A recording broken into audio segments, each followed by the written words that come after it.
de municipalisation accélérée. Le but, non seulement était de développer le pays dans son ensemble, donc avec les infrastructures modernes, mais aussi de permettre à la population de vivre dans les bonnes conditions. Donc l'eau pour tous, l'électricité pour tous, la santé pour tous, et créer des voies de communication afin de permettre aussi le développement de l'agriculture. Et ce soir, nous voulons donc regarder de fond en comble avec mes invités ce soir quel est aujourd'hui l'état des lieux de l'arrière-pays.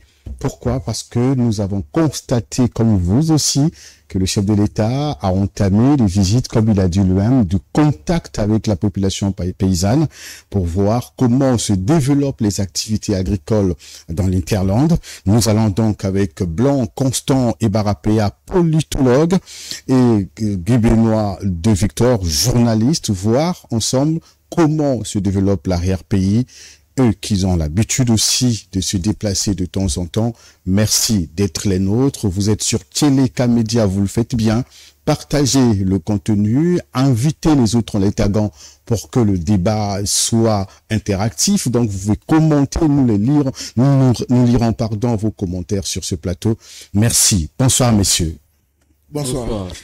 Le président de la République, c'est aujourd'hui qu'il a bouclé sa visite officielle dans le département de la Bouinza. Il a dit lors de la rencontre citoyenne, une visite de contact avec la population paysanne pour voir comment se développent ces promesses de campagne. Surtout, on a envie de dire les orientations qu'il a données à cette population de la Bouinza, la population qu'il qualifie sinon et qu'il croit être une population travailleuse, puisqu'il a dit que la Bouinza est un département grenier dans la production agricole. Alors, aujourd'hui, la question que je voudrais vous poser d'entrée de jeu, quelle lecture faites-vous du déplacement du président de la République, Denis Sassou Nguesso? Blanc, Costa et Barapéa. Merci, Fortunan Ngolali, de m'avoir invité sur ce plateau pour m'associer à ce débat.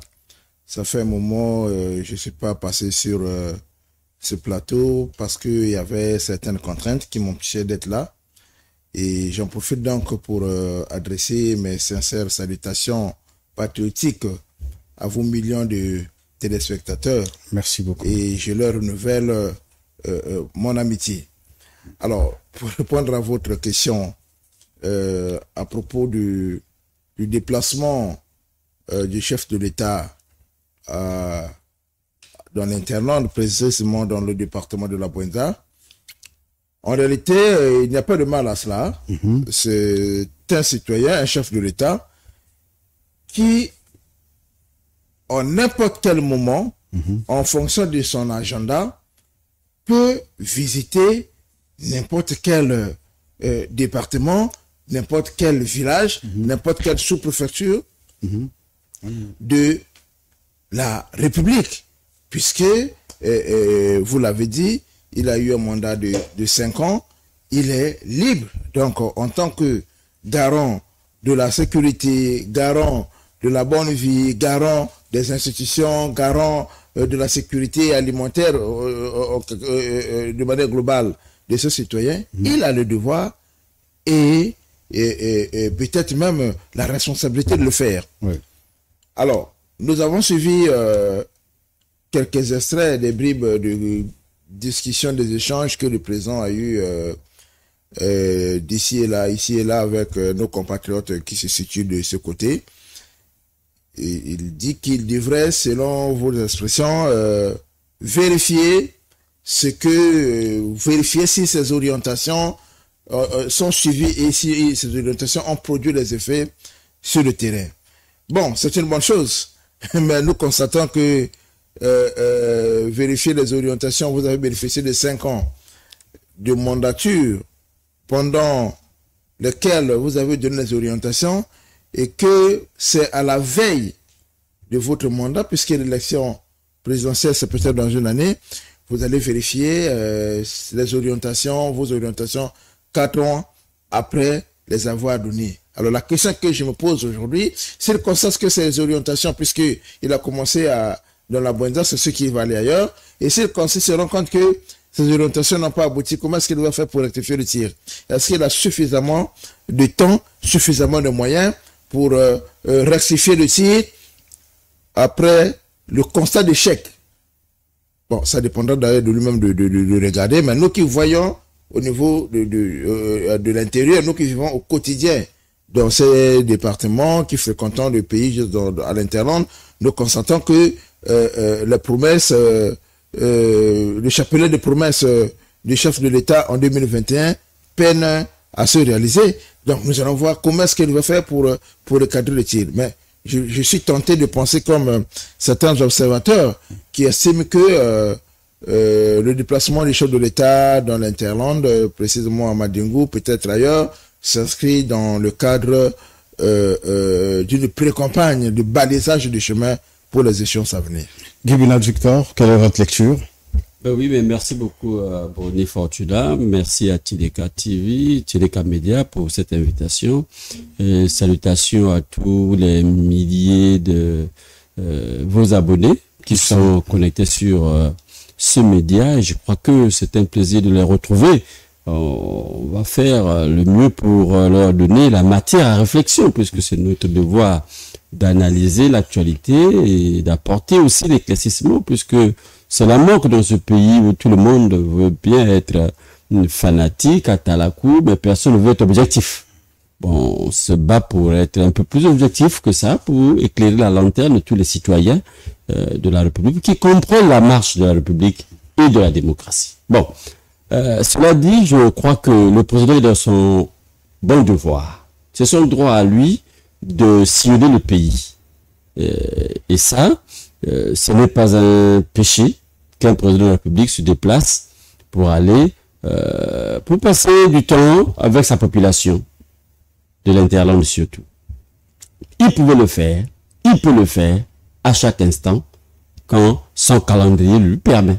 Puisque, d'ailleurs, dans la vision de ses programmes, on a construit des palais présidentiels dans tous les départements. Si on en a construit, c'est que c'est pour qu'ils y vivent. Et puis qu'il y passe un séjour. Et puisqu'il n'est pas seulement le président de Brazzaville, ou de Yo, là où il va souvent. Il est le président de la République du Congo. Donc, du nord au sud. Alors, cela dit aussi, je crois que c'est bien. Mais le mais intervient quand nous entendons parler le président qui dit, il vient vérifier. Parce que c'est le justificatif.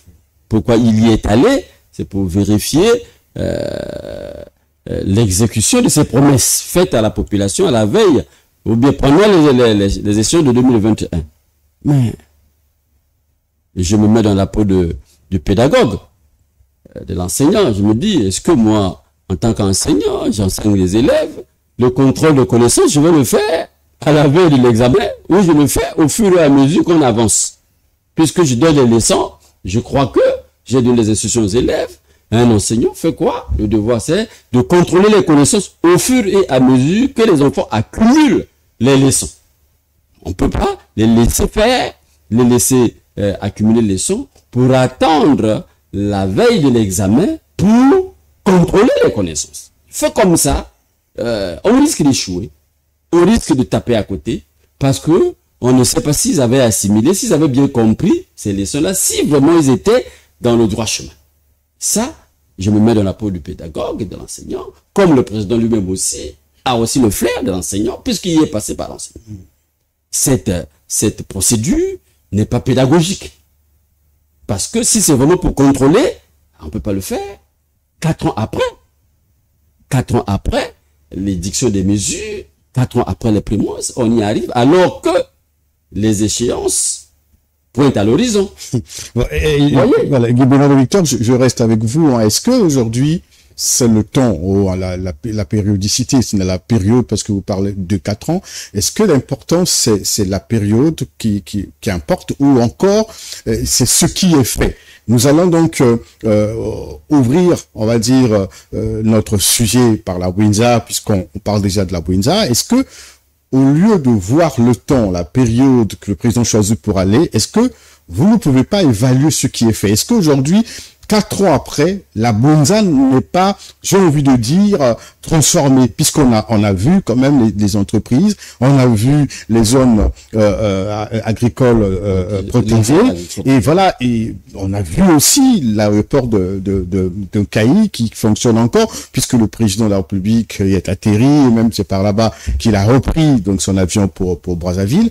Est-ce que vous avez jeté un regard sur ce qui est devenu la Bonza 4 ans après? Ben voilà, c'est ça, c'est de ça qu'il s'agit. Voilà pourquoi j'étais en train de me mettre dans la peau de pédagogue pour dire, parce que je me rends compte que soit le président est trompé, hein, on lui dit pas la vérité, parce que en réalité, si on discute franchement avec les de la Bonza, on se rend compte que la municipalisation s'est bien passée par là. Mais j'ai l'impression que le développement de la Bonza n'a pas suivi.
Oui, de retour sur ce plateau, hein, Guy Benoît Victor, désolé pour cette coupure.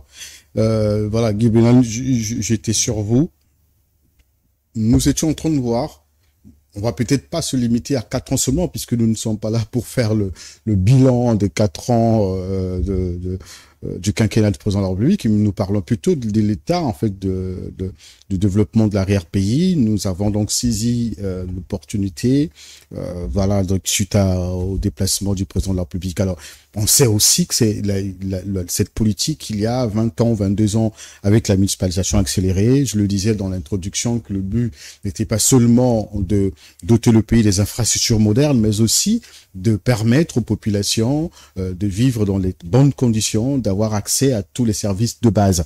Alors, vous avez parlé que 4 ans, pourquoi 4 ans après, pourquoi le président de la République repart donc dans la Buenza 4 ans après, parce qu'il y était en 2021. Alors, est-ce que vous avez vu, vous, l'état des lieux? Donc, je reviens, puisque vous répondiez déjà à cette question, donc je voulais juste la repréciser pour vous relancer. Merci beaucoup, Fortuna. Vous savez, c'est pourquoi je dis parfois, avec un petit sourire narquois, vous savez très bien que le pays est délabré. Le modèle de délabrement, c'est déjà la capitale, ou les deux capitales. La capitale politique et la capitale économique. Si déjà les deux capitales sont délabrées, que pensez-vous, qu'allez-vous penser de nos départements? Et pourtant, la Buenza, grenier, ne nous sert pas assez de choses ici. Le grenier agricole de ce pays, la Buenza n'est pas assez développée. Vous comprenez? Et le grenier ne nous fournit pas assez de choses, puisque la plupart des produits agricoles que nous consommons viennent d'ailleurs.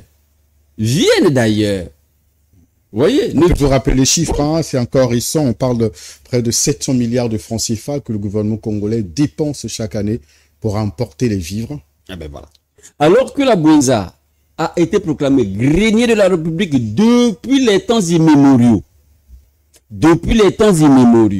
Rappelez-vous de tout ce qui se passait à Madingu. Rappelez-vous de tout ce qui se passe à... Rappelez-vous de tout cela. Et c'est ça, depuis que les Congolais ont pris en charge, d'ailleurs avant les Congolais, la Buenza était toujours le grenier de la République. C'est pas maintenant.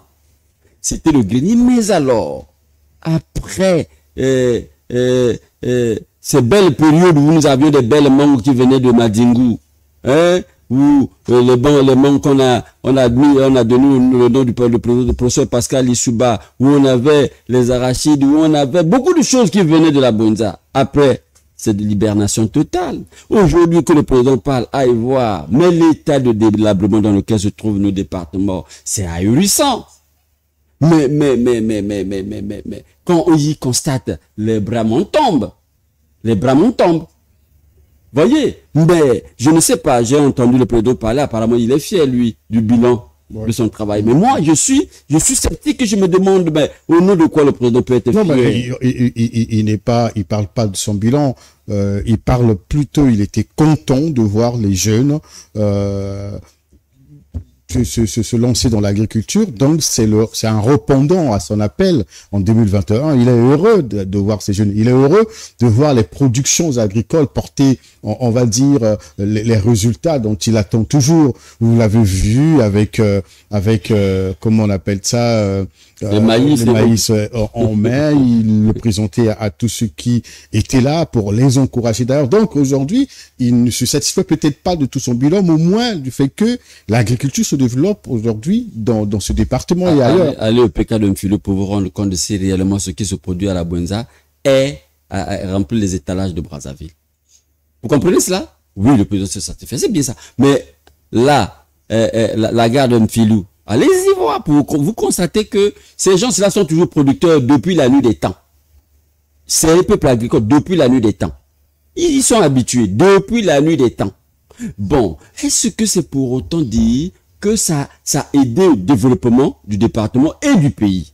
Est-ce que c'est autant dire que comme ils se sont engagés à travailler, ils ont répondu à l'appel du président de la République, nous avions constaté un bémol dans la consommation des produits de notre pays? Est-ce qu'il y a un bémol? Combien coûte le maïs? Quand le président montre comme ça, combien ça coûte à Brazzaville? Un pouce de maïs, ça coûte combien? Je peux rapidement vous donner les chiffres pour vous aider. Selon les informations que nous avons, le maïs, donc un quart de maïs, il y a 4 ans à peu près coûtait 250 francs et là c'est passé à 400 francs CFA.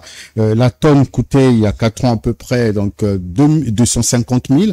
Aujourd'hui c'est à 350 000. Ces prix sont à vérifier. Ben voilà. Donc vous voyez, on ne suppute pas. C'est la réalité sur le terrain.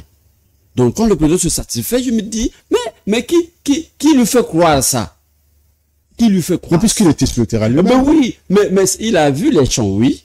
Mais tous ces produits-là vont où? On les dépose où? Dans quel marché? Nous l'avions déjà dit sur vos plateaux. On les dépose où? Mais sur le terrain, on ne constate pas que il y a allègement des prix de toutes ces denrées-là. Il n'y en a pas. Malgré l'existence des apps, malgré aussi l'existence des villages agricoles. Vous vous rappelez que le président n'a pas commencé par les apps, il a commencé par les villages agricoles.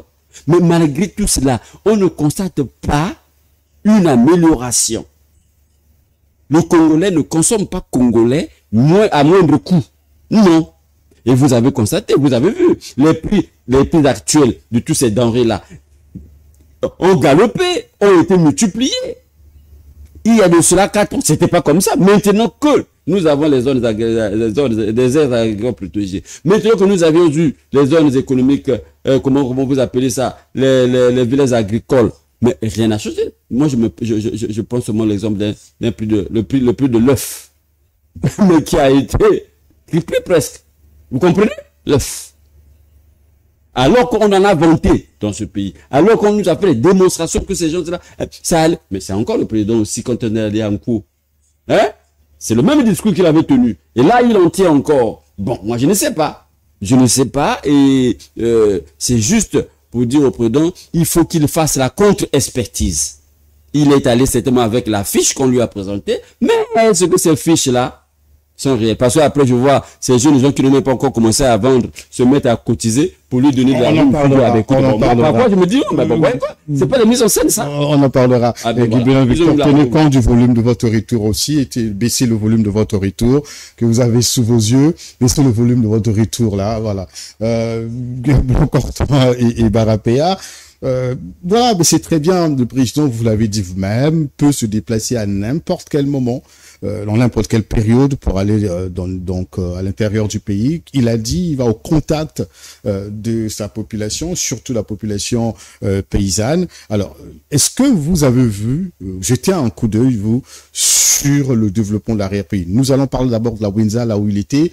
On a constaté, il y a la route nationale 2 qui relie Brazzaville à Pointe-Noire aujourd'hui, a comme désengorgé, on va dire, et toute cette zone-là. On constate que les paysans, les femmes et les hommes passent les journées à vendre, à écouler leurs produits. Est-ce qu'aujourd'hui, 4 ans après, sinon, avec la municipalisation, est-ce que la Bwenza n'a pas connu, on va dire, une cure de développement? Bien. Je dois poser les jalons pour vous dire que je me suis donné l'obligation et le devoir citoyen de ne pas et de ne jamais cautionner l'imposture dans ce pays. Et je me suis donné aussi cette obligation de ne pas cautionner la superficialité et le bricolage sous toutes ses formes. Alors, moi je souhaiterais que parler d'amélioration des conditions de vie des populations que de développement. Parce que le développement, jusqu'ici, on ne sait pas c'est quoi le développement. Donc, je préfère parler de l'amélioration des conditions de vie des citoyens. Bien. Vous avez évoqué ici qu'il y aurait eu des entreprises ou des activités qu'on a créées là-bas où on embauche les jeunes Congolais à travers l'agriculture. Ça veut dire que si on embauche les Congolais à travers l'agriculture, c'est que l'agriculture a connu un essor là-bas puisqu'il y a eu une main-d'œuvre supplémentaire. Alors, depuis 2021, je ne sais pas si c'est la hasard du calendrier, je me rends au moins à Pointe-Noire 2 ou 3 fois par an. depuis 2021. Pour prendre un exemple simple, la bouteille d'arachide, les cacahuètes, que nous appelons l'arachide grillé, parfois salé ou non, il y a de cela 2 ou 3 ans, non, 2 ans même,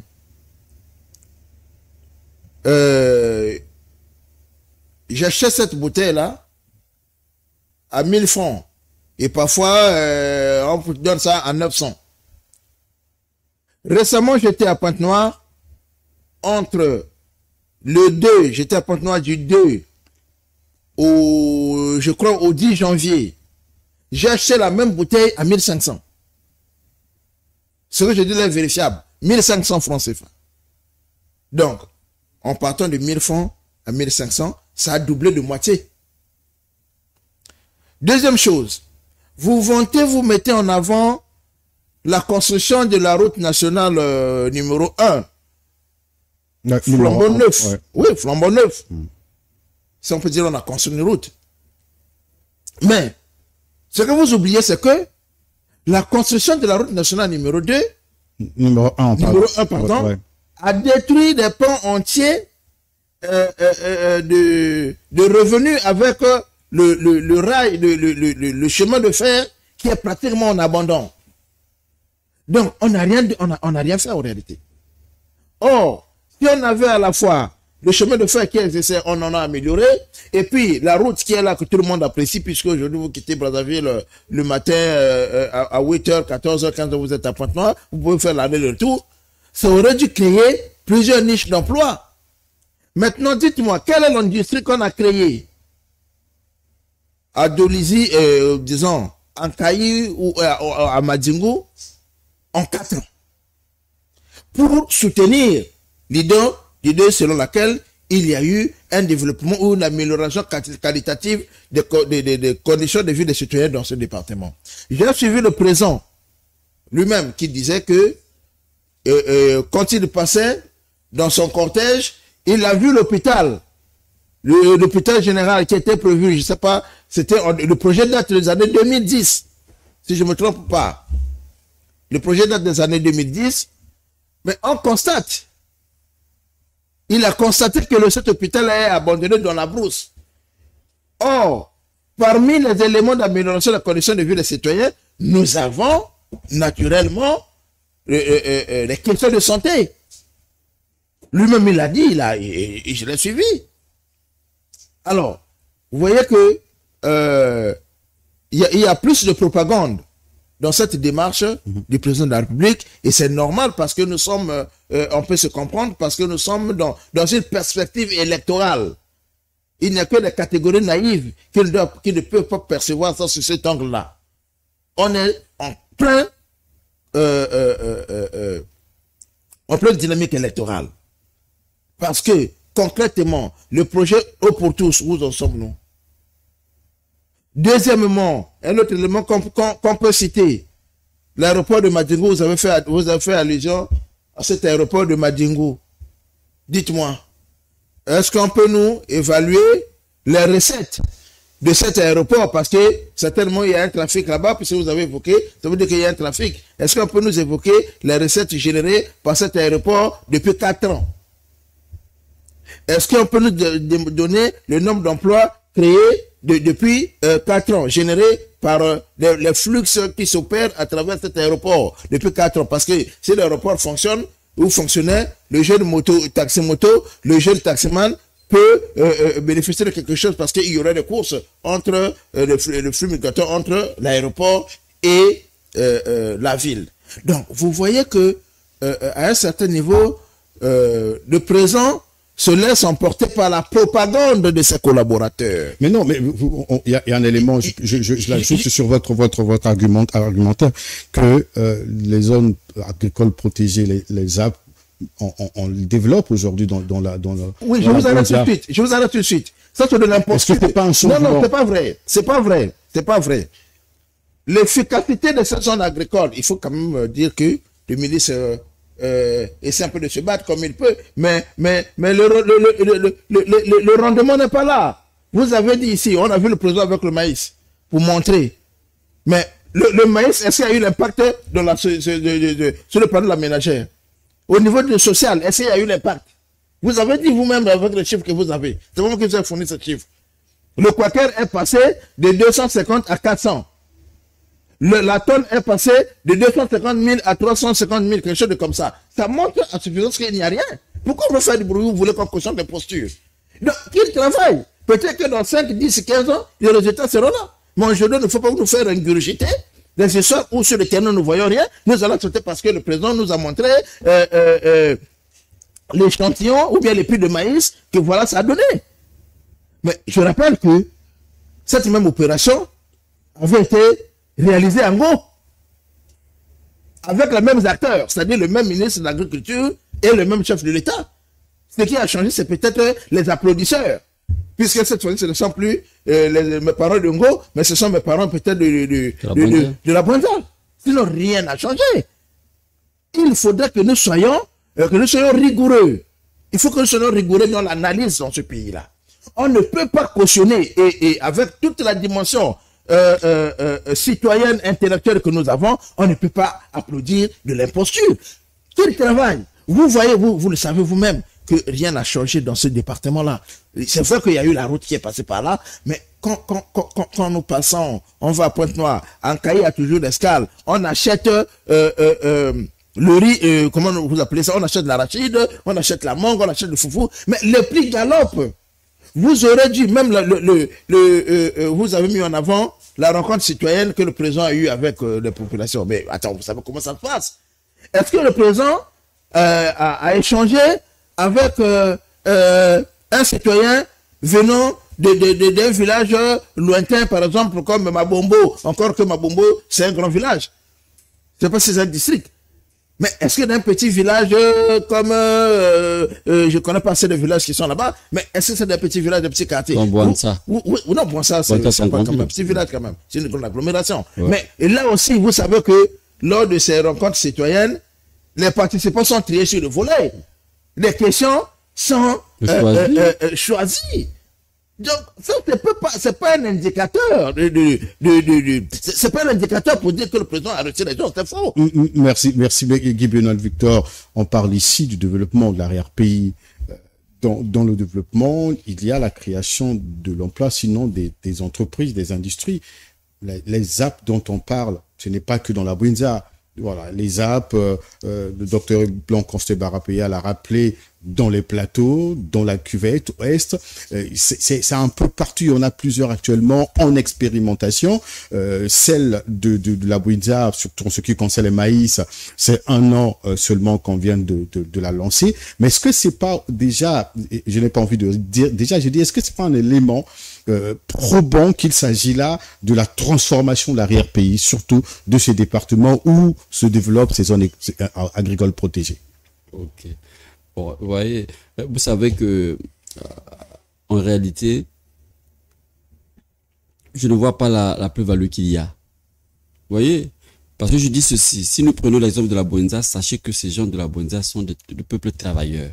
Le président l'a dit lui-même. Ben voilà, c'est des peuples travailleurs et ils sont habitués à faire ce qu'ils sont en train de faire. Donc il n'y a rien de nouveau selon vous. Mais non, parce que il faut savoir, quand ils travaillent, est-ce qu'on les paye? Pour vous parler d'emploi, est-ce qu'on les paye par mois?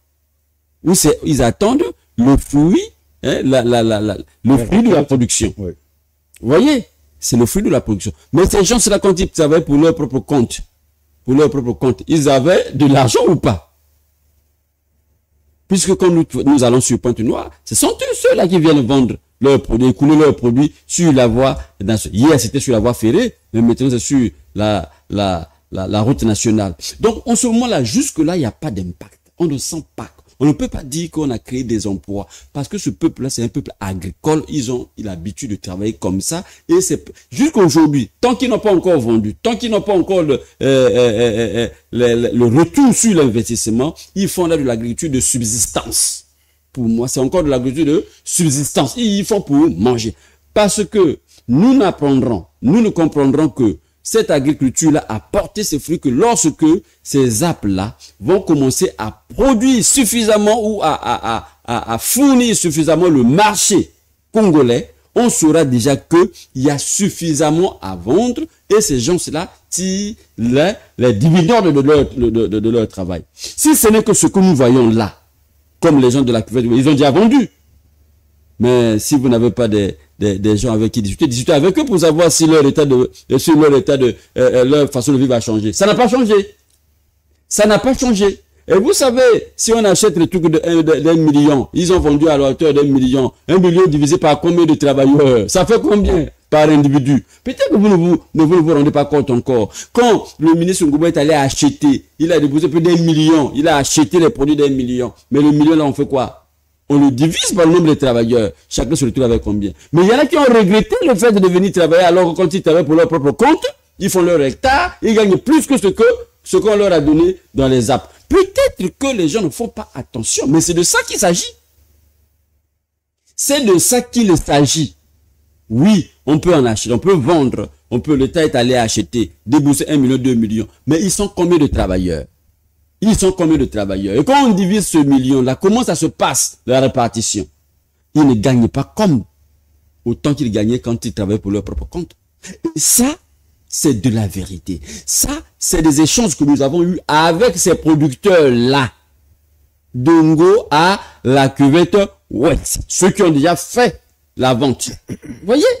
C'est ça. Est-ce que le président a ces informations-là? Est-ce que le président a ces informations-là? Donc, quand on va à la Boinza, mais attends, écoutez. Écoutez, l'amélioration des conditions de vie, vraiment. Oui, mais vous en parlez déjà, je reste avec vous. Le président, est-ce que, puisqu'il avait promis dans l'une de ses interviews que le moment viendra, qu'il rendra compte au peuple de ce qu'il a fait ou de son bilan, nous l'avons vu aussi parler de la construction des hôpitaux. Le ministre d'État Jean-Jacques Bouillard a visité celui de Sibiti dans l'allée Koumou. On a vu le ministre de la Santé, le professeur Jean Rosaire Ibarra, qui est en visite actuellement dans l'arrière-pays pour visiter ces hôpitaux, celui de Ouisso, puisque le président en parle, que 2 des 12, sinon 4 des 12 seront totalement, effectivement fonctionnels à la fin de cette année. 2 sont déjà en fonctionnement et les 2 autres, c'est en octobre si nous avons des très bonnes informations. Est-ce que cela aussi ne vient pas un peu, on va dire, remettre en cause tout ce que vous dites, puisque il avait promis l'accès de santé, l'accès à la santé à tous. Très bien. Ça met en cause ce que j'ai dit, vous dites. Bon, je veux encore me remettre dans la peau du pédagogue. Imaginez-vous que c'était un exercice, on note sur 12. C'est sur 12. C'est sur 20 quand même. Bon, le devoir c'est sur 20. Bon, sur 20. Non, j'aurais pris la limite de 12 parce qu'on sait les devoirs qu'on a sur 10 et même sur 5. Sur 12. Vous en avez réalisé 2. Est-ce que c'est la moyenne? Est-ce que c'est la moyenne? Est-ce que moi, professeur, moi, enseignant, je suis content d'un enfant qui a eu 2 sur 12? Le président, c'est lui qui a dit que on a déboursé beaucoup de moyens, beaucoup d'argent. Est-ce que beaucoup d'argent, c'est pour qu'on se retrouve avec les bilans, les hôpitaux non achevés? Est-ce que quand le président a promis, c'est par rapport c'est en termes de pourcentage? Il parle de pourcentage, là. 70%. Ah, écoutez, est-ce que la promesse qu'il avait faite, c'est pour dire, je vais réaliser un pourcentage de 2. Ou, parce que je vais construire des hôpitaux. Bon, maintenant, ceux qui existent, est-ce que l'offre de santé a changé? Est-ce que le Congolais aujourd'hui est très très content de ce que l'offre a changé et on nous soigne à moindre coût et vraiment que le Congolais est tel que de type du pouvoir pour se faire soigner dans ces hôpitaux-là sans aller à l'étranger. Parce que l'offre a changé. Vous voyez? Mais c'est de ça qu'il s'agit. 12 hôpitaux. On a réalisé 2. Mais qui ne sont pas complètement achevés. On ne peut pas se satisfaire. Au contraire, moi je pense que ce que nous aurions pu attendre du président, c'est la colère. Avec autant de milliards qu'il dit, autant d'argent qu'on a investi, que l'État a investi pour... Sur 12, on en a 2. Il a dit il y en a 13 avec l'hôpital militaire. Mais vous savez, l'hôpital militaire, depuis combien d'années c'est arrêté les travaux? Depuis combien d'années c'est arrêté? Vous me passez par là, vous savez, depuis que... Moi, je crois que les Israéliens qui étaient en la construction, ils n'y sont plus. C'est les Israéliens qui étaient chargés de construire. Ils n'y sont plus là. Combien d'années déjà?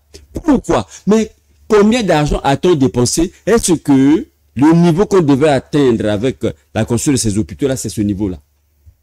Avec l'argent qu'on a dépensé. Donc, je crois qu'il ne faut pas qu'il y ait de l'autosatisfaction.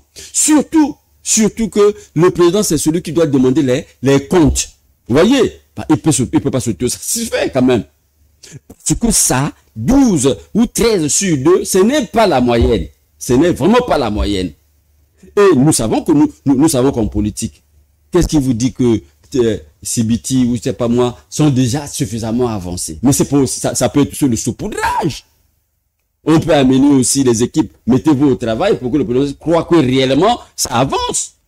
Mais est-ce que le président mais c'est un vieux sage à qui on n'apprend pas à faire les grimaces. Il connaît que ça se passe comme ça. Il connaît que ce qu'il a promis, ce n'était pas les chantiers qu'il a promis au peuple. Ce n'était pas les chantiers. Ok? Aujourd'hui, nous n'avons que les chantiers. En dehors de ces deux que on dit à achever, Brazzaville et Pointe-Noire, allez-y si vous n'avez pas de moyens, vous ne pouvez pas hospitaliser votre parent à l'hôpital de Djiri. Ce n'est pas possible si vous n'avez pas de moyens. Mais quand il a fait la promesse, ce n'était pas pour les nantis. La construction des hôpitaux, c'est pas pour les nantis. C'est pour la population, le peuple tout entier. Chacun peut se faire soigner à moindre coût et dans les meilleures conditions, arranger les plateaux techniques. Oui, on peut voir il y a quelques plateaux techniques, mais à quel coût? À quel coût? À quel coût on se soigne? On se fait soigner à l'hôpital de Djiri ou à l'hôpital de Pointe-Noire. À quel coût? Vous voyez? Donc, moi, je crois que si c'est un gouvernement les sociaux-démocrates, il le faut. C'est un socialiste à visage humain qui nous propose. Il faut le faire pour l'intérêt des populations et non l'intérêt des nantis. Ce n'est pas possible. Ce n'est pas possible. Et moi, je crois que 12 sur 2, les enseignants qui sont autour du président savent que ce n'est pas de la moyenne. Voilà. Voilà, c'est pas de la moyenne. Docteur Barapé, est-ce que c'est Voilà. pas quand même une avancée? On avait 13 hôpitaux en construction, chaque département. Bon, aujourd'hui, on est passé de 12 départements à 14 aujourd'hui, 14, 15 par là.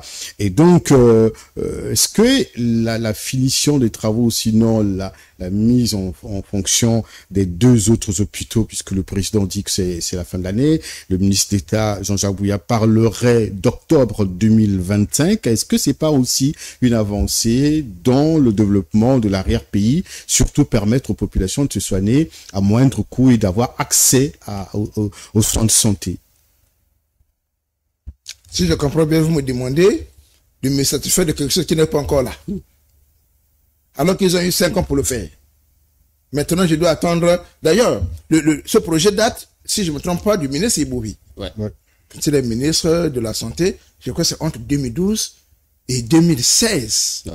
Puis c'est le ministre Ibouvi, quand il fait son deuxième passage au gouvernement, c'est de 2012, 2011, 2012 par là, et il quitte le navire en 2016. Donc, si nous prenons de cet intervalle-là, prenons même à partir de 2016, où ces projets ont été implémentés, ça veut dire que nous cumulons aujourd'hui presque 10 ans, sinon 9 ans, où les projets existent, vous n'arrivez pas à finir, à exécuter les travaux.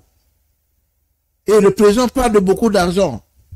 Oui, mais est-ce que, vous voyez qu'il y a même une contradiction dans le discours présidentiel. D'un côté, il fiche le fait qu'on a mis beaucoup d'argent, les travaux sont là et tout. Et puis, de l'autre côté, il dit, bon, on va faire, on n'a pas abandonné le projet. C'est qui le responsable? Où est parti cet argent? Parce qu'il y a le devoir de reddition des comptes. Vous, le président de la République, vous avez le bâton, vous avez l'autorité, vous avez le commandement. Vous ne pouvez pas reconnaître qu'on a mis autant d'argent dans ce projet et que les projets traînent depuis 9 ans. 9 ans. Si nous prenons de 2015 à 2025, ça fait 10 ans pratiquement.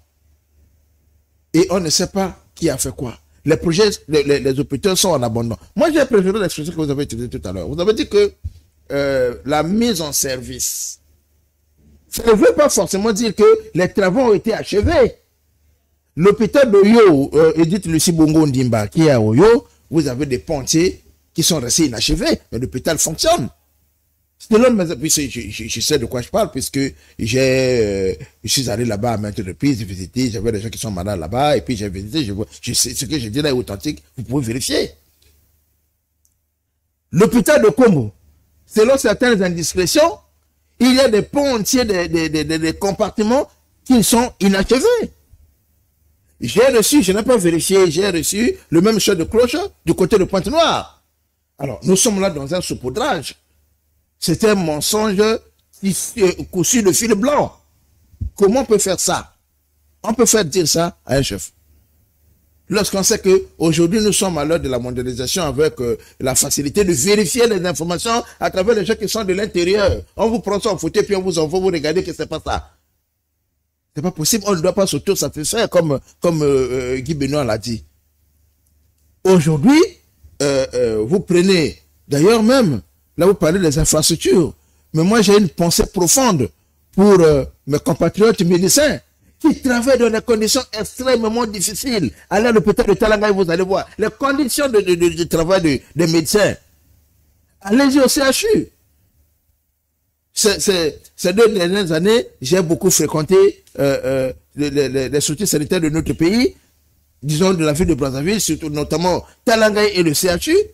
Mais quand vous arrivez, vous voyez, vous avez de la peine pour ces compatriotes qui travaillent pratiquement dans la précarité. Et si vous savez qu'on ne peut pas faire la dialyse au CHU, là au CHU, qui est le plus grand centre hospitalier universitaire de notre pays. Essayez un peu vous êtes journaliste, allez avec votre caméra, regardez dans quelles conditions nos compatriotes travaillent. Ben, c'est dur, c'est pénible. C'est pénible, c'est difficile. Moi, je ne vois pas sur quel point on peut se satisfaire. Je ne vois pas, du point de vue sanitaire, du point de vue l'eau pour tous, ce que vous avez dit, l'eau pour tous, donc le besoin en adduction d'eau. Chez moi, là, à Talanga, là, ça fait 2-3 jours. Nous parlons de l'intérieur du pays. Oui, mais vous partez de l'intérieur du pays, c'est la catastrophe. J'ai mené une enquête avec des étudiants où j'ai fait 45, donc Igné, Nkouo, Ngo, parmi les besoins des populations, c'est les questions d'eau. Vous savez qu'à Igné, s'il y a eu, comment vous appelez ça? Comment vous appelez ça? Les forages. Les forages, c'est peut-être cette année. En 2024, j'ai mené les enquêtes avec les étudiants en Go, dans le cadre d'Afrobaromètre. J'ai mené les enquêtes à 45. Les gens vont puiser de l'eau, prendre de l'eau à au moins 4 ou 5 km vers l'émetteur là-bas. Vous arrivez en cours, il n'y a pas d'eau. J'y étais, j'ai passé la nuit en cours. Les gens vivent dans des conditions extrêmement difficiles. Le projet de pour tout ce qu'on avait, on a érigé les forages un peu partout. Ça donne quel résultat aujourd'hui? Mais les populations ont tout détruit, hein, vous le savez bien. Mais qu'est-ce qui dit que c'est seulement la population? Qui vous dit ça? Et même si c'était le cas, qui on a sanctionné? Qui on a sanctionné? Surveiller et punir, je reviens toujours sur cet ouvrage. Surveiller et punir. Qui on a sanctionné? Mais ils font de la...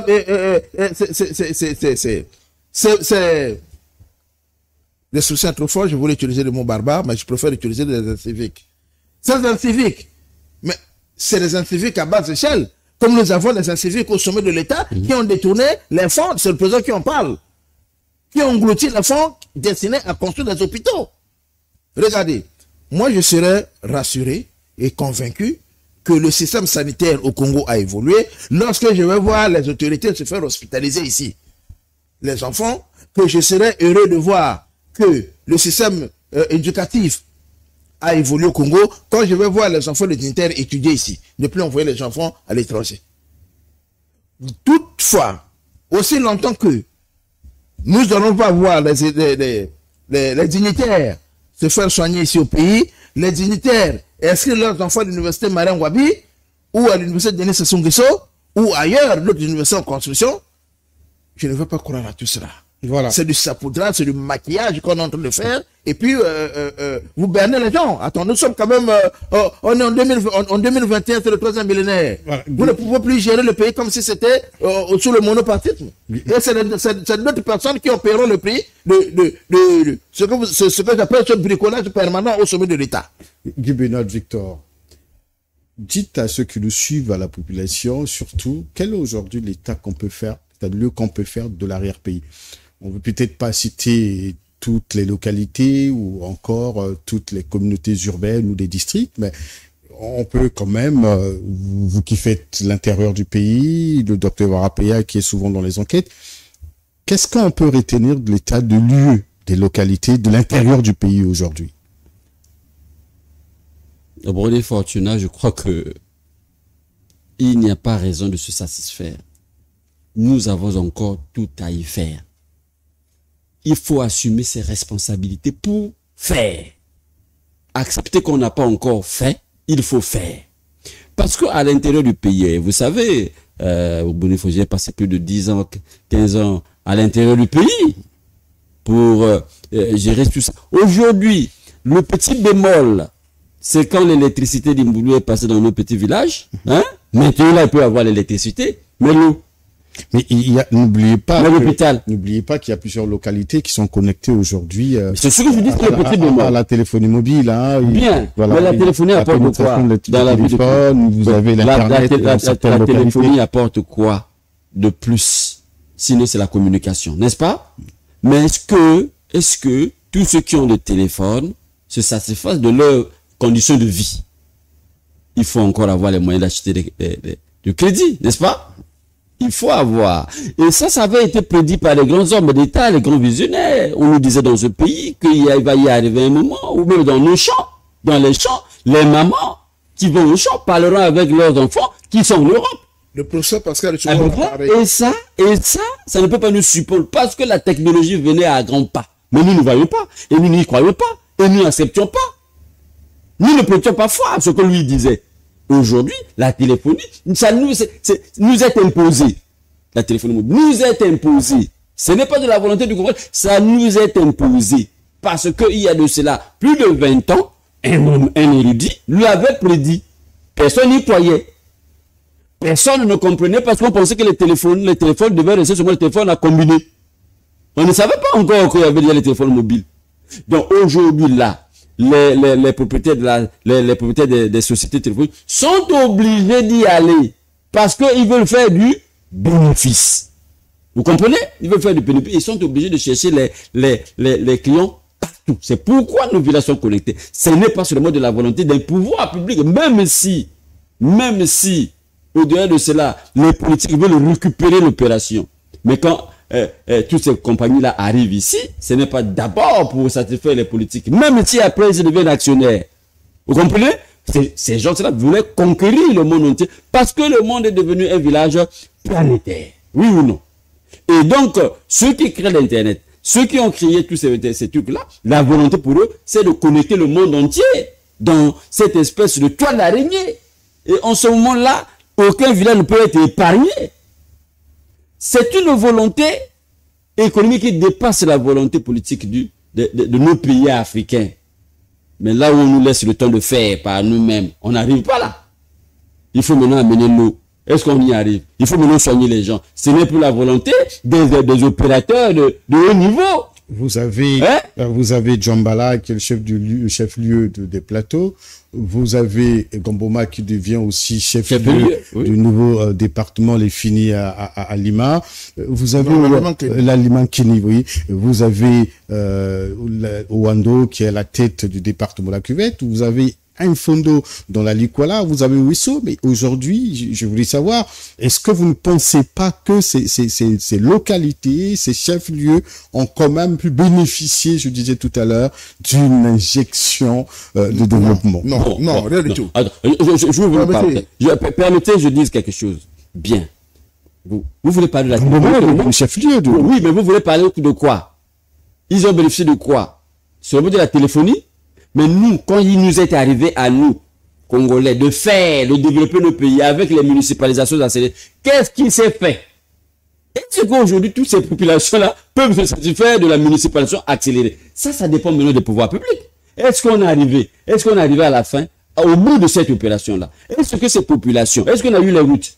Est-ce qu'on a eu des infrastructures comme ah oui, mais les routes sont construites, hein. Attends, vous parlez de Gamboma combien de routes? C'est pas vrai. Gamboma combien de routes? Permettez Guy Benoît.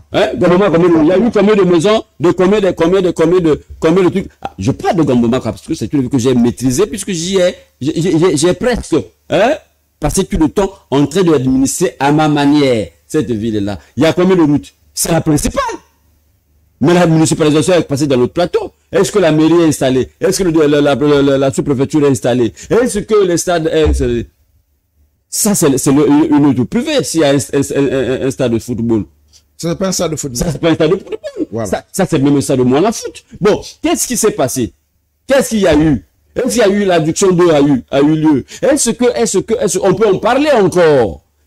Si nous lisons bien la vision du chef de l'État dans son programme Allons plus loin, ensemble marche, la marche vers le développement, est-ce qu'aujourd'hui le président d'État peut être satisfait de ce qu'il a promis, il a réalisé. Ce qui a été dit, a été fait. Est-ce qu'il peut se dire ça? Bon, maintenant s'il le dit, attends, moi, je suis sceptique, je m'étonne. Et si vraiment il le dit, il se satisfait et qu'il se satisfait, moi, les bras m'entendent.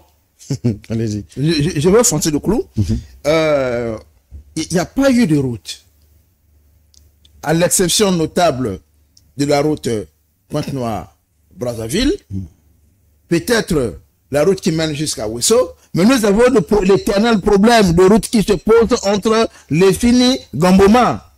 Les Fini et Étoilé Gamboma, je ne sais pas si, puisque dernièrement quand j'étais au village, entre Étoilé et Ngo, il y avait des difficultés. La route était complètement abîmée. Maintenant, on était en train de réhabiliter et puis quelque part là-bas, on a abandonné les travaux. Ça fait 2 mois que j'étais au village. Alors, en dehors de ça, on a construit les routes, vous les avez vues où? Prenons le cas de le commandant vous faisait allusion tout à l'heure. Quand vous quittez Nkaï pour arriver à Sibiti, quel est l'état de la route? Je l'ai pratiqué. Bien. Quand vous quittez Loudima pour arriver comment vous appelez, à Sibiti, quel est l'état de la route? À un moment, il y avait le problème sur le pont qui est non loin de Loudima. C'est quel état de la route? Je suis allé pour faire des enquêtes. J'arrive c'était le cas de ma thèse, quand j'arrive à Sibiti, je ne peux pas arriver à Mayeye. Demandez comment est-ce que les populations qui sont à Mayeye font pour arriver à Sibiti. Idem pour ceux qui vont à Zanaga et de l'autre localité, Makabana et autres, j'en parle. Quand vous êtes à Dolizy pour aller à Mongoundou Nord, pour aller dans Divenier et autres, mais c'est un calvaire. C'est un véritable calvaire. Et quand vous êtes à Pointe-Noire, pour aller à Kakamoueka, mais c'est un calvaire. Quand vous quittez Brazzaville pour aller à Ifondo, je l'ai pratiqué. C'est un calvaire. Revenons à la voirie urbaine. J'ai été à Ngo, j'ai fait les enquêtes à Ngo, malheur à moi, ce jour-là, il n'avait plus. Comment est-ce qu'on a pris les motos à l'intérieur de Ngo? Il n'y a aucune voirie urbaine. Aucune voirie urbaine à Ngo. À l'exception de la route nationale. Vous arrivez à Gomoma, il n'y a aucune voirie urbaine. Mais voilà. Aucune voirie urbaine. Vous arrivez à Olombo, aucune voirie urbaine. Aucune. Vous arrivez à Tchikapika, il n'y a pas une route qui mène à Tchikapika. La route du bitumen n'arrive pas à Tchikapika. Vous ne pouvez pas aller à Bala. À partir de Bala, n'en parlons même plus. Donc, ce sont dans les faits. Ce sont des faits. Il ne faut pas venir tromper les gens sur le plateau de télévision pour dire qu'on a fait. On a fait quoi où? On ne peut pas se satisfaire de ce qu'on nous présente là. Qu'il travaille. Le président voulait un mandat, on lui a donné le mandat. Nous attendons le résultat au retour. Vous ne pouvez pas. Les gens qui sont à Epena, pour arriver à Ifondo, je prends seulement Epena, pour arriver à Ifondo. C'est un qui quitte Dongou. On est dans un seul département, pour arriver à Ifondo. Ou quelqu'un qui quitte Ifondo, pour arriver à Enyele. Mais c'est compliqué. Ça, ce n'est pas des histoires où j'invente, je l'ai vécu. Il faut arrêter. Ayons, nous qui sommes les leaders d'opinion, ayons le courage de dire à ceux qui nous gouvernent que ça ne marche pas. Le dire, ce n'est pas faire un coup d'état militaire. Ce n'est pas faire un coup d'état militaire, dire que ça ne marche pas, améliorer, arranger. C'est notre droit en tant que citoyen. Voilà. Pourquoi on doit caresser le chef de l'État dans le sens du poil? Déjà, ses collaborateurs le font déjà, c'est bien. Donc, nous ne pouvons pas continuer à applaudir puisque tes collaborateurs font ça, on amène des fiches qui ne sont pas réelles. Voilà, C'est pas possible. Nous sommes arrivés à la fin de cette émission. J'ai m'en douté. J'ai deux questions. J'ai deux questions. Et rapidement, mais parce qu'on gère le temps, Dr Blanc-Coster Barapéa.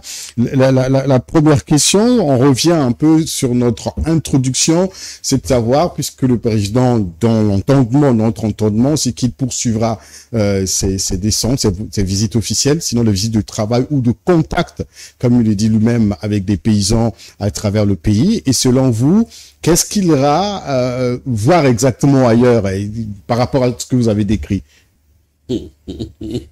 Bon, écoutez, moi, de toute façon, nous sommes déjà habitués. À la veille des compétitions électorales, c'est ce qui se fait. On va aller, on va mobiliser les populations, le président arrive, voilà. On a quand même constaté que l'accueil Oh ben oui, mais c'est normal, puisque les leaders d'opinion, ressortissants de ces coins-là, sont obligés d'y aller là-bas pour aller mobiliser et démontrer au président que nous sommes mobilisateurs. C'est tout. Et alors, ce n'est pas gratuit non plus. La participation, la présence à ces meetings, ce n'est pas gratuit. On le sait. Et en face d'une population qui souffre, ils sont dans une pénurie extrême. Si en contrepartie on propose qui 2000, qui 3000, est-ce que je peux rester à la maison? Personne ne peut rester à la maison puisqu'ils voient l'argent difficilement, ils sont obligés d'aller. On connaît, puisque nous aussi nous en avons fait. Non, pour démontrer au président qu'ici on mobilise, n'est-ce pas? Alors, pour lui demander que si on mobilise, il faut faire ça. Mais, je me dis, quand on le fait, du point de vue de la loi, du point de vue de la justice, c'est maintenant là. Est-ce que vous ne voyez pas que le président est déjà dans la pré-campagne? Mais la loi le interdit, non, ce n'est pas encore, elle n'est pas ouverte là. Mais qu'est-ce qu'il nomme? Mais il y a quelle preuve qu'il est dans la pré-campagne? Ah, est-ce qu'avant lui, il n'y a pas eu des précurseurs qui sont allés tenir des discours politiques? Après lui, il y a quand même eu. Ben voilà. Après lui, avant qu'il n'y aille, il y a des précurseurs politiques qui y vont. Lui, il est homme d'État, il ne vient pas le parti. Lui, il ne vient pas le parti. Pourquoi certains membres du parti vont avant préparer le terrain? Vous avez vu la présence du Parti congolais du travail sur le terrain? Vous l'avez. Mais il faut suivre pour vous rendre compte. Le président ne peut pas aller dans un département sans que les précurseurs n'y aillent mobiliser les gens.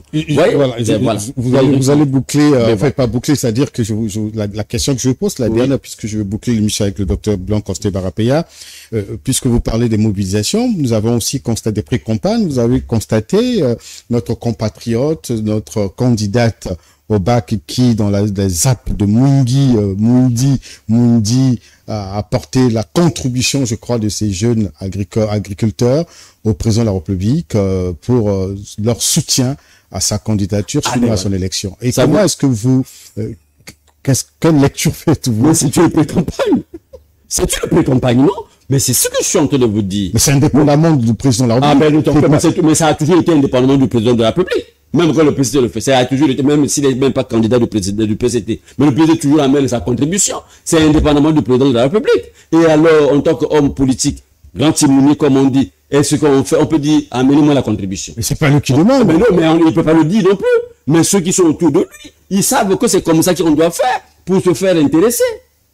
On doit le faire comme ça pour démontrer parce qu'il y en a même qui disent il faut qu'il soit notre candidat naturel. Mais les grands hommes d'État qui savent que nous sommes en démocratie, qui savent que l'alternance est une exigence du bon sens, même s'il y a des gens dans ce pays qui mettent le bon sens et l'alternance en contradiction. Mais et pourtant, l'alternance est un fruit du bon sens en démocratie. Est-ce que vous comprenez? Mais quand ils le font, ils n'ont même pas pitié du président. Mais après avoir dit ça, est-ce que vous n'avez pas encore suivi, constater qu'il y a quelques leaders politiques qui s'activent déjà dans leur contrée, à aller en contrée? C'est pour faire quoi? N'est-ce pas préparer le terrain? Vous voyez, et ça, le président qui est le garant de la loi devrait, au contraire, leur dire, c'est pas encore le bon moment. C'est pas le bon moment, même si on lui dit non, le président, c'est pour aller vérifier si tout ce que vous avez dit a été fait. Mais tous ces gens qui font ça, qui lui incitent, qui lui proposent ça, le font pour leur propre intérêt politique parce qu'il faut qu'on demande au président que moi je mobilise. La campagne arrive, il faut que moi je sois directeur de campagne. C'est surtout ça. Il faut que je sois dans la campagne, je m'occupe de la campagne dans mon département. Il faut donc le faire. Et voilà, le président a mordu à la part. Eh bien, il a mordu à la part. Et c'est pour cela. Mais en mordant à la part, il va à l'encontre de la loi.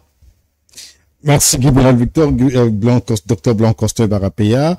Puisque vous décrivez j'ai envie de dire, on va dire, comment on peut dire, l'interland apocalyptique, l'arrière-pays, une image apocalyptique où rien ne marche, où rien n'a été fait. Finalement, le président de la République va probablement poursuivre ses descentes à l'intérieur du pays. Et selon vous, qu'est-ce qu'il ira-t-il faire, puisque pour vous, rien n'est fait? Ben, il ira constater l'échec de la construction des hôpitaux tel qu'il l'a constaté à Madingo. Il va le constater dans le département de Plateau, donc à Djambala. Il va constater l'échec retentissant de la municipalisation accélérée dans les plateaux où les bâtiments sont restés inachevés. Il va constater l'échec patent de la municipalisation accélérée dans la Lécoile. D'ailleurs, lui, il en parle déjà, lui-même, il en a parlé, il avait envisagé la possibilité d'une autre campagne de municipalisation accélérée dans ce département. Il va constater le fait que la ZAP de Ngo, si jamais il passe par là, il va voir le fruit, puisqu'il nous avait brandi le maïs, les épis de maïs que ça donnait. Il va constater que nos compatriotes qui sont à l'Interland continuent à vivre dans la précarité la plus extrême, où il n'y a pas d'eau, où les conditions sont difficiles, où de Pointe-Noire à Antam, ou bien à Bétou, les enfants vivent dans des conditions difficiles. Dans la plupart des localités à l'intérieur, il n'y a pas d'école. Vous avez des écoles où il y a un seul enseignant qui tient une salle de classe. Donc, tout ça, c'est le constat, ce sont des choses qui lui attendent, à moins que ses collaborateurs puissent produire des fiches alléchantes où il n'aura peut-être pas la possibilité de vérifier. Il va constater ce que j'avais dit sur le terrain en parlant de la propagande qui se faisait autour des apps. À Ngoko, où mes enquêtes sur le terrain ont révélé que avant la construction de ces zones, de ces apps à Ngoko, le sac de ciment et le sac de foufou étaient vendus autour de 10 à 12 000 et qu'avec la construction c'était passé à 15 000. Et la même chose pour Rwanda où le sac est passé de 10 000 de 15 000, je crois, à 18 ou à 18 000, quelque chose comme ça, à Makwa. C'était les enquêtes de terrain que je suis allé faire. Je les ai vérifiées, j'ai vu ce qui se passait. Le président va constater que, puisqu'il va aller certainement dans la Lekoumou, que le stade de Sibiti, c'était devenu un endroit où les paysans vont chasser l'aéroport de Dolisie. L'aéroport de Dolisie. On a transformé, selon les informations à ma possession, je n'ai pas vérifié, mais on a transformé en maraîchage. Donc, il faut aller vérifier. Donc, il faut certainement vérifier. Lui, il va se rendre compte de cela sur le terrain. Il va constater que le chemin de fer qui pouvait, avec la route, que nous saluons d'ailleurs, devait nous apporter beaucoup de fonds et que le chemin de fer est devenu un gouffre financier. En gros, la municipalisation, la politique de la municipalisation accélérée, qui était une bonne idée, mais ça s'est transformé en une opération de prédation et de braconnage de deniers publics.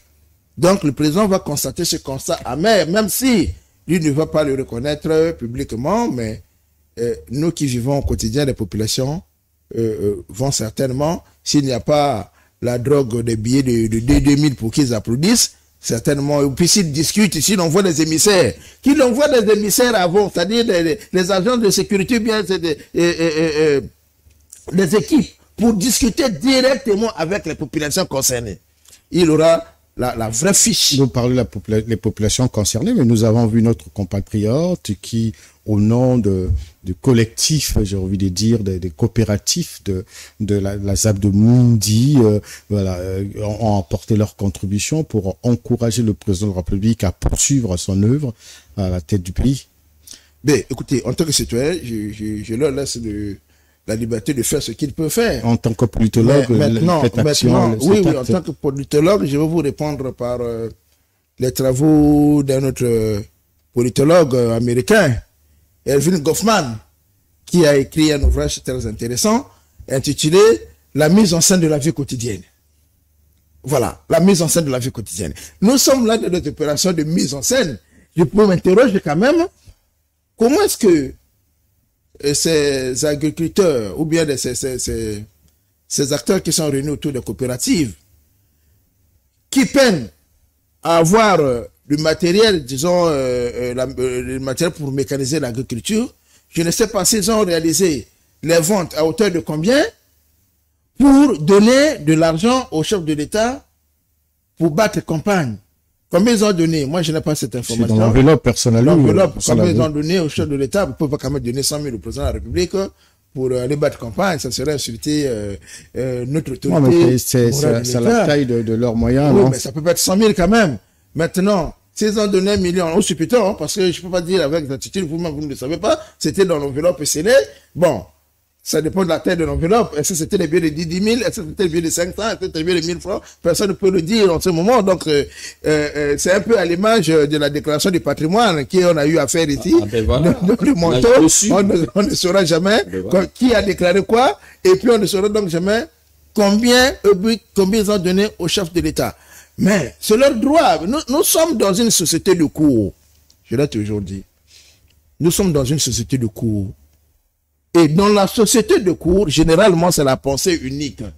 Et nous avons deux acteurs dans la logique de société de cours. Dans la société de cours, et là, c'est Norbert Elias qui a écrit un ouvrage très intéressant là-dessus. Nous avons deux catégories d'acteurs. Donc, nous avons les courtisans et le courtisé. Ben voilà. Les relations ne sont jamais sincères. Les relations ne sont jamais sincères entre le courtisan et le courtisé. On sait que c'est une relation d'intérêt. Donc, c'est une mise en scène.